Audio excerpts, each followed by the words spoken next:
cultures Alors, et des Michel nations. Onfray, le défenseur de l'Europe des nations, dans ce cas-là, Oui. comment il réagit à l'événement, à la déflagration de la mort d'Alexeï Navalny dans une prison en Sibérie? L'indignation, vous l'avez vu, a été mondiale. Il incarnait le combat pour la liberté. L'Europe dit qu'elle ne laissera pas faire. Et que peut-elle faire? Oui, c'est comme Macron qui dira « je ne laissais rien passer ». Il a déjà laissé passer, il n'est pas allé à la manifestation contre l'antisémitisme, donc il a déjà laissé passer.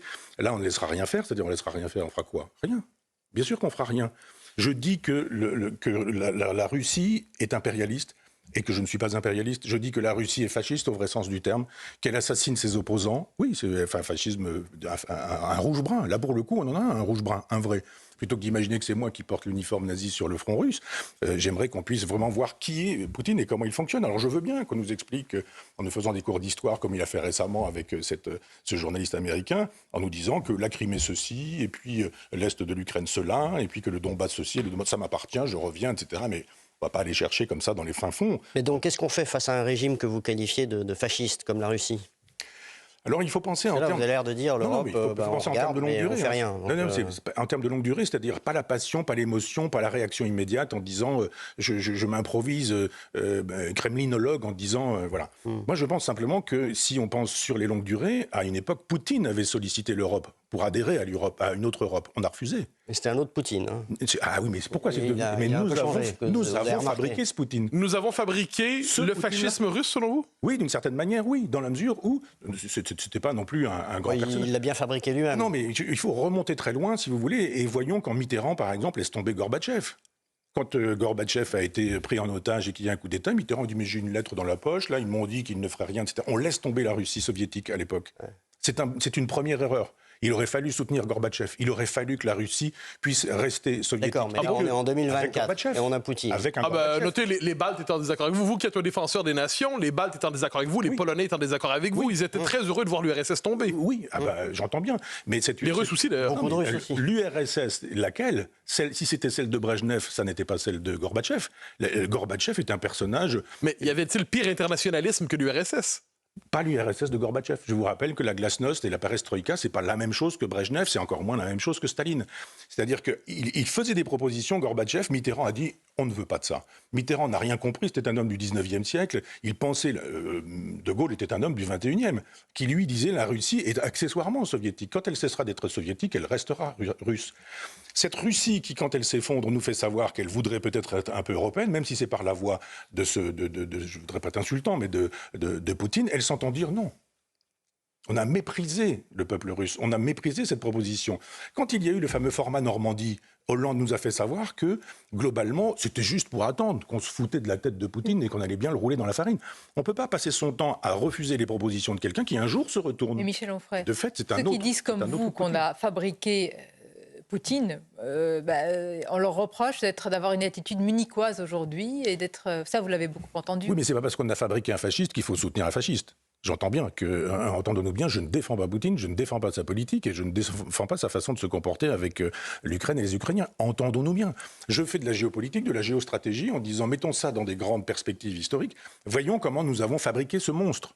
Exactement de la même manière que les Américains ont fabriqué Ben Laden. Et pourquoi on n'arrive pas à y réfléchir? Parce qu'on a affaire à des crétins.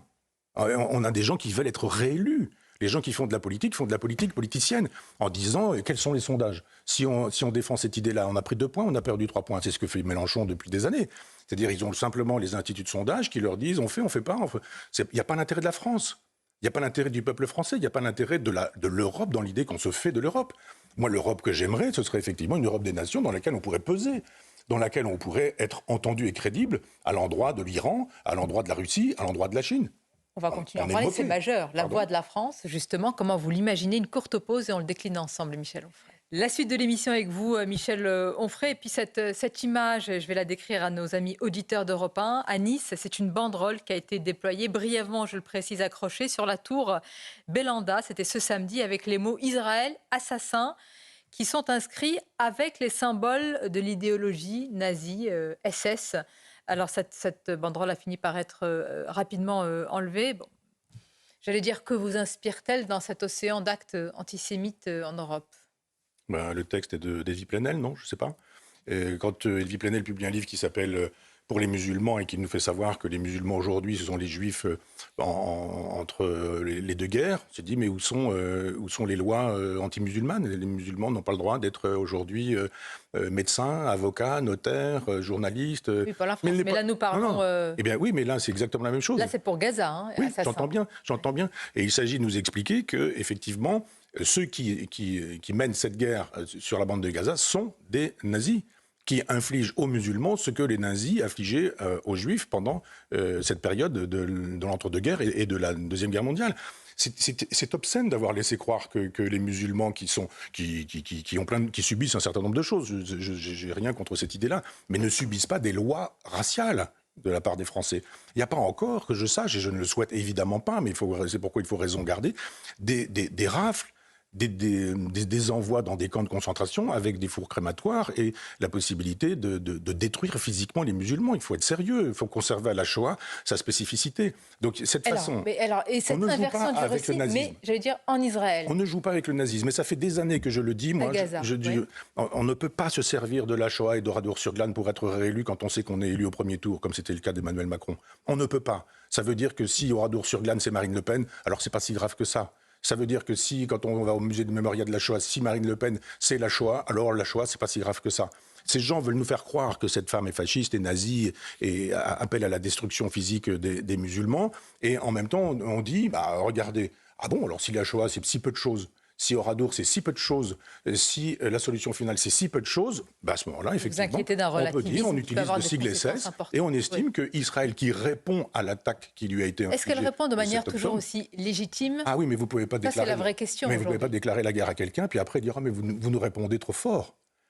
On déclenche une guerre, et bien quand on déclenche cette guerre est faite, et on ne peut pas demander à celui qui nous fait la guerre de dire, ce serait bien qu'il fasse une pause. Quel que soit le bilan, quelles que soient les conséquences... Une guerre, c'est ça. Une guerre, c'est ça. C'est-à-dire que, moi, je veux bien qu'on disserte sur des grandes idées, mais je veux dire que la guerre, elle existe depuis que les hommes sont hommes. Moi, je ne crois pas à cette idée qu'elle se serait apparue au moment de la civilisation, etc. Depuis qu'il y a, chez les animaux, on est des animaux de territoire, et nous sommes dans des logiques de guerre. Il ne faut pas toucher à la guerre de manière aussi légère.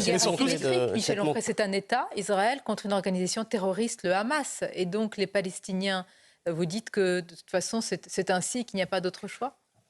Alors les Palestiniens, c'est pas les gens du Hamas, oui, ils sont pas les gens du Hezbollah, c'est pas exactement la même chose. Moi, je soutiens le peuple de Gaza, je ne soutiens pas dans le peuple de Gaza ceux qui se réclament de l'idéologie du Hamas et du Hezbollah. Je suis allé dans des territoires occupés, je suis allé en Israël, etc. Et j'ai vu cette espèce de jérémiade permanente de la part des Palestiniens qui nous disent on n'a rien, on peut pas acheter des violons pour que nos petites filles puissent apprendre à jouer du violon, etc., etc. On est miséreux, on n'a pas de crayon, on n'a pas de cahier. Là, il y a une vraie famine sur place. Et l'Europe a donné beaucoup d'argent.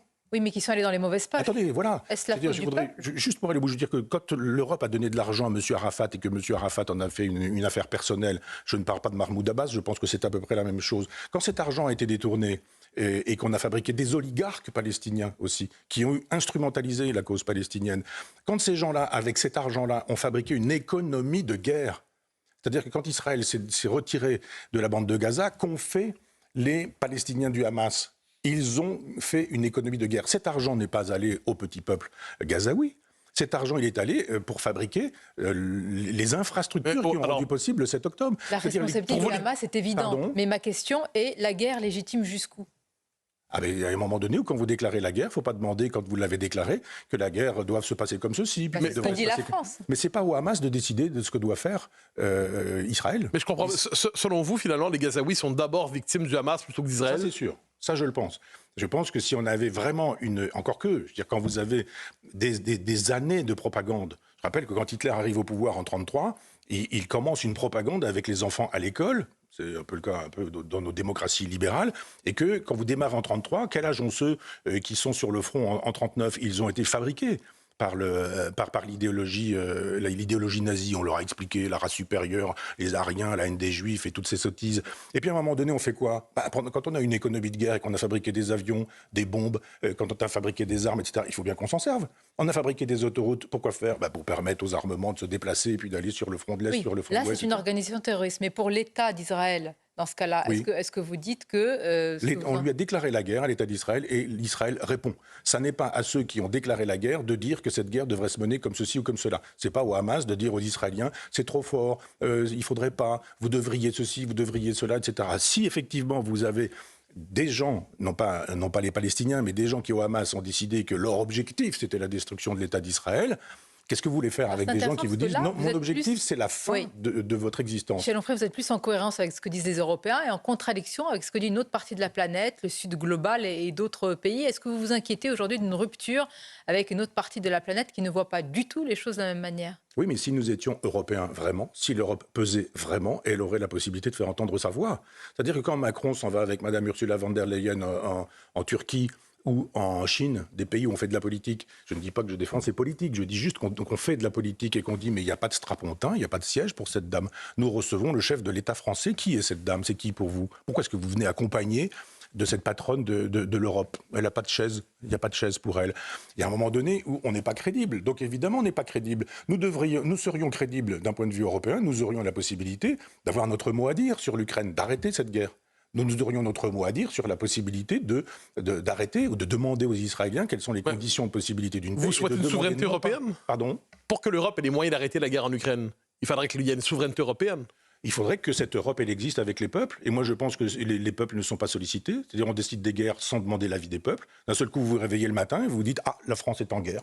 On a décidé de prendre position dans le conflit, mais j'aimerais bien... On a fait la même chose avec l'Irak, on a même fait la même chose avec la Libye. D'un seul coup, les Français se réveillent au petit matin, ils écoutent les infos, ils disent « Tiens, le chef de l'État a décidé pour moi ».